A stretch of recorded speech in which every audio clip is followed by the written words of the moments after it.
ये कहानी मैनुअल नाम के लड़के की है, जिसे अपने माता पिता के तलाक की वजह से अपने एक रिश्तेदारों के साथ रहना पड़ता है। मैनुअल 3 महीने के लिए स्पेन के दूसरे शहर में अपने चाचा हुवान के घर रहने के लिए आया था, मगर उसे स्टेशन पर काफी टाइम इंतजार करना पड़ता है। मैनुअल पहली बार अपने रिश्तेदारों से मिल रहा था और अपने माता पिता से दूर आकर वो निराश था। पर उसका अपने घर से दूर रहना जरूरी था, क्योंकि उसके माता पिता एक दूसरे को तलाक देने वाले थे। मैनुअल जब हुवान के घर पहुंचा तो उसे पता चला कि उसके 3 चाचा है, जो कि ये तीनों बड़े ही पेलहरबाज आदमी हैं। ये लोग एक ही बिल्डिंग में रहते हैं, मगर उसे 3 महीनों के लिए अलग अलग घरों में रहना होगा। पहले मैनुअल हुवान के घर में रहने वाला है। अगले ही दिन अपने दुकान में ले गया, जहां सिर्फ लवंडियां ही काम करती है, और वो अपने चाचा को औरतों के साथ फ्लर्ट करते हुए देखता है। मैनुअल उससे काम सीख रहा था, पर तभी वहां उसकी बेटी फुना सांता आ जाती है, जिसे देखते ही मैनुअल उसे पसंद करने लगता है। मैनुअल हुवान और फुनासांटा के साथ वक्त बिताकर बहुत खुश था, और एक दिन हुवान उन दोनों को शहर से दूर घुमाने लेके जाता है, जहां शांति के माहौल में हुवान उन दोनों को पेंटिंग सिखाने लगा। हुवान ने मैनुअल को कुदरत की खूबसूरती के बारे में बताता है, और उस खूबसूरती को तस्वीर में उतारने की कोशिश करने लगे। कुछ देर बाद वहां एक आदमी आया, जिसे देखकर मैनुअल और फुनासांटा डरने लगते हैं। वो अजीब सा आदमी अपने आप को भगवान कहता है, और हुवान के कहने पर मैनुअल ने उसे खाने के लिए उसे एक सेब देता है। फिर भी उसकी अजीब सी बातें खत्म नहीं हुई, और वो फिर से कहने लगा कि मैं गायब होकर दिखा सकता हूँ। ऐसे ही अजीबो गरीब हरकतें करके चला गया। और फिर हमें अगले सीन में दिखाया जाता है, फोना सांटा अपनी माँ से डांस सीख रही थी, और वही मैनुअल को हुवान कला के बारे में समझा रहा था। हुवन की वजह से मैनुअल कलाकारी के बारे में और कला की खूबसूरती के बारे में समझना शुरू कर दिया था। पर इस बीच उसका ध्यान फूना सांटा के पूसी पर ज्यादा ध्यान था। मैनुअल धीरे धीरे फन सांटा को और ज्यादा पसंद करने लगता है, और ये बात फना सांटा भी समझने लगी थी, क्योंकि वो भी मैनुअल को भी पसंद करने लगी थी। इसीलिए वो दोनों हर समय एक दूसरे के साथ रहते थे। इसी बीच फुना सांटा को लगता है कि मैनुअल खुश नहीं है, उसे बेहतर महसूस कराने के लिए अपना लालीपाप चाटने के लिए दे देती है, और कहती है, मैं तुमसे कभी भी अलग नहीं रह सकती हूँ। उस दिन मैनुअल को एक राज की बात बताती है, जिसे वह जानकर हैरान हो गया। फुना सांटा ने बताया कि उनके चाचा फार्लैंडो असल में गे है। ये बात कोई नहीं जानता। हुवन के घर रहने के बाद अगले महीने मैनुअल फार्लैंडो के साथ रहने लगा और उनकी बेकरी का काम समझने लगा। ह्यूवन की तरह फार्लैंडो एक कलाकार है और जाइलो बजाया करता है। जाइलोफोन बजाते देख मैनुअल को म्यूजिक का जादू सवार हो जाता है। फार्लैंडो ने बताया कि जीनियस बनने के लिए कुछ सालों तक मेहनत करनी पड़ती है। अगर एक दिन भी मेहनत में कोई कमी रह जाएगी तो म्यूजिक हमारा साथ छोड़ देती है। फार्लैंडो का अफेयर उसके असिस्टेंट पेलू के साथ चल रहा था, और ये बात मैनुअल जानता था। फार्लैंडो की पत्नी बीएड्रेस इस बात से नाराज थी। उसका पति काम पे ध्यान नहीं देता है, पर फार्लैंडो का कहना था कि ये काम उसे खुशी नहीं देता, सिर्फ पेलो से खुशी मिलती है। एक दिन उसका असिस्टेंट पेलू ने बताया कि मेरी शादी होने वाली है, इसलिए फार्लैंडो को छोड़ना होगा। उन दोनों के बीच हो रही सारी बातें मैनुअल और फुनसांता सुन रहे थे। पेलू के जाने से लैंडू का दिल टूट जाता है और अपनी जान देने की कोशिश की, पर वो ऐसा कर नहीं पाया।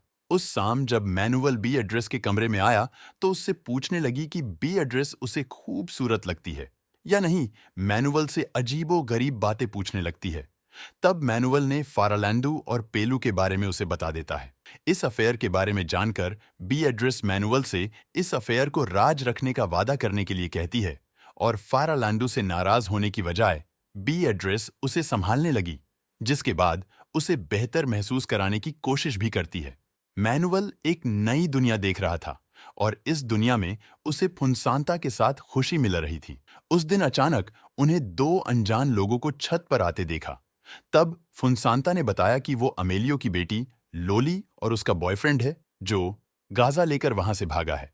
फुनसांता को तब कुछ नजर आया, और वो कहने लगी कि मेरे घर में कुछ गलत हो रहा है। घर की ओर जाने पर उन्हें पता चला कि फार्लैंडो की मौत हो गई है। हर कोई परेशान था, मगर उन सब से ज्यादा परेशान बीएड्रेस थी। उसने बताया कि अचानक से जमीन पर गिर पड़े और उसकी मौत ही गई। हुवान और उसके बड़े भाई अमेलियो ने फार्लैंडो को जमीन पर बेहोश देखा। उन्हें समझ आया गया कि दिल का दौरा पड़ा है। सही समय पर अमेलियो उसे बचाने में कामयाब हो जाता है। उस दिन के बाद मैनुअल अमेलियो के घर में रहने लगा। अमेलियो की बहन मार्गरीटा मैनुअल को पढ़ाने लगी, पर मैनुअल उसे और अमेलियो की पत्नी लूला को परेशान करता रहा। एक दिन मैनुअल के पिता अंटोनियो का फोन आता है और मैनुअल को पता चला कि अब वो इटली में रहते हैं। मैनुअल अपने पिता को बताया कि मार्गरीटा हर वक्त उन पर नजर रखती है, इसीलिए वो परेशान होने लगा है और घर आना चाहता है। मैनुअल ने फुनसांता को बताया कि जल्द ही उसके पिता उसको लेने आने वाले हैं।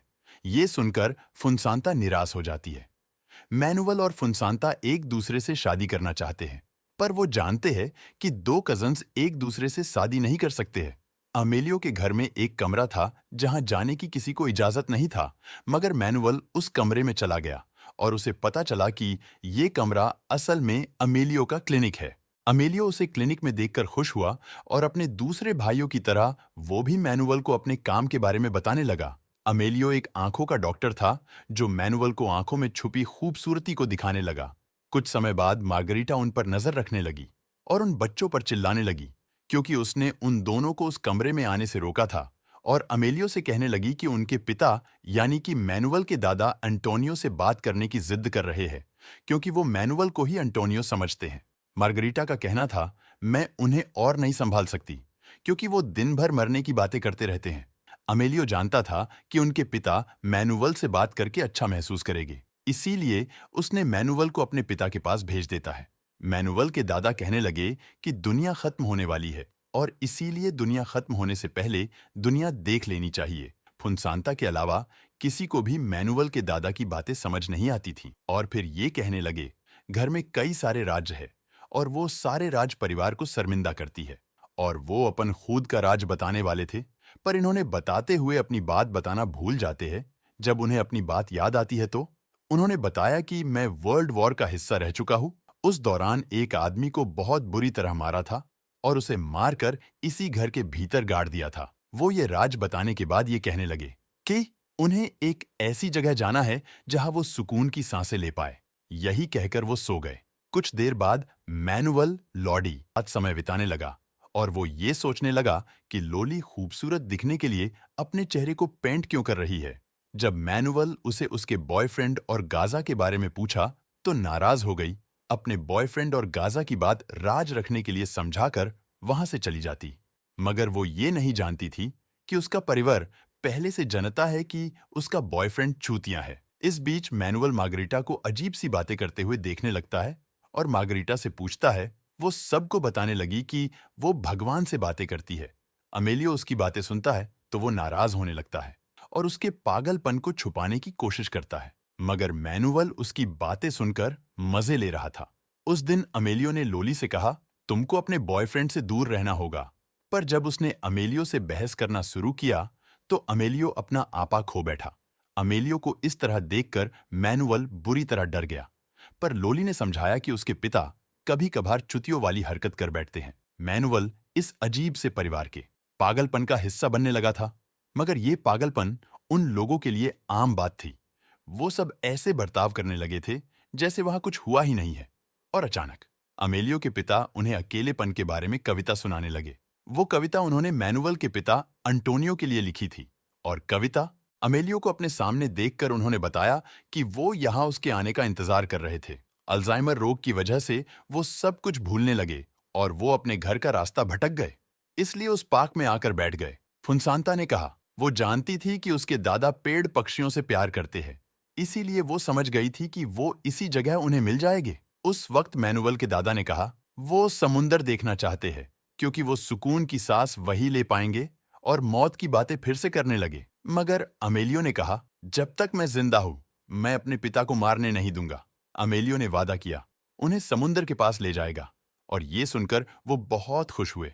घर जाते हुए अमेलियो के पिता एक और कहानी सुनाने लगे, और ये कहानी सुनते सुनते ये सब लोग घर पहुंच गए, और उस दोपहर उनकी समुंदर देखने की ख्वाहिश पूरी हुई, और मैनुअल अपने पूरे परिवार के साथ बीच पर गया, और पहली बार परिवार वाले बहुत खुश थे, और उन सबको देखकर फुनसांता के दादा को सुकून मिल गया। सालों की सुकून की सांसें लेने की ख्वाहिश पूरी हुई, और आखिरी ख्वाहिश पूरी होते ही उसी बीच पर मैनुअल के दादा की मौत हो गई। उस पूरे परिवार की तरह मैनुअल भी दादा की मौत की वजह से दुखी था, पर उस वक्त अंतिम संस्कार पर मैनुअल के माता पिता भी आ गए थे, और तब मैनुअल को एहसास हुआ उसके माता पिता के अनेक बाद उसका और फुनसांता का रिश्ता हमेशा के लिए खत्म होने वाला है। वो आखिरी दिन था जब उन दोनों ने एक दूसरे को देखा, क्योंकि अंतिम संस्कार के बाद मैनुअल अपने माता पिता के साथ अपने घर लौट गया और मूवी यहीं पर समाप्त हो जाती है।